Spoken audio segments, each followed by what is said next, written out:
कधी विचार केलाय की लोक एवढी बडबड का करतात? कारण त्यांना दुसऱ्यांच्या आयुष्यात खूप रस असतो म्हणून नाही, तर त्यांना स्वतःच्या आयुष्यापासून पळायचं असतं. 2 लोक बसतात, गप्पा मारतात. त्यामध्ये अजून 2 लोक ॲड होतात. मग अशीच फालतू गप्पांची सुरुवात होते. पण प्रश्न काय? त्यांना एकत्र काय बांधतं? सत्य, समज, मिनिंगफुल चर्चा? नाही, फक्त फालतू आणि निरर्थक गप्पा.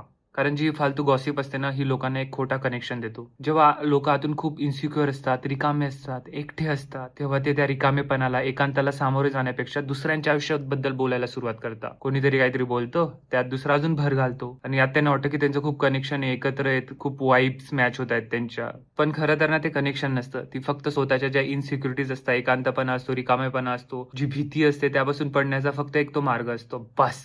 कारण ते लोकं जेव्हा फालतू गप्पांमधून बाहेर पडतात, तेव्हा ते अचानक एकटे होतात आणि एकटेपणाला सामोरं जायला खूप हिंमत लागते. म्हणून बहुतेक लोकं तिथेच राहतात, फालतू गप्पांमध्ये, गॉसिपमध्ये. कारण तिथं राहणं खूप सोपं असतं. पुढच्या वेळेस तुमच्याशी कोणी बडबड करायला बसलं ना, थांबा. स्वतःला एक प्रश्न विचारा. ह्या गप्पा आपल्याला खरंच कनेक्ट करताय की फक्त आपल्या एकांतापासून, भीतीपासून, रिकामेपणापासून पडून जाण्यासाठी आपण मार्ग शोधतोय? आणि खरं तर आपण गॉसिपचा टॉपिकच बदलायला हवा. दुसऱ्यांबद्दल बोलण्यापेक्षा स्वतःबद्दल बोललं पाहिजे. स्वतःच्या भीतींबद्दल, चुकांबद्दल, कमतरतेबद्दल. मग तेव्हा ती बडबड नाही राहत, तेव्हा ती एक अर्थपूर्ण चर्चा बनते.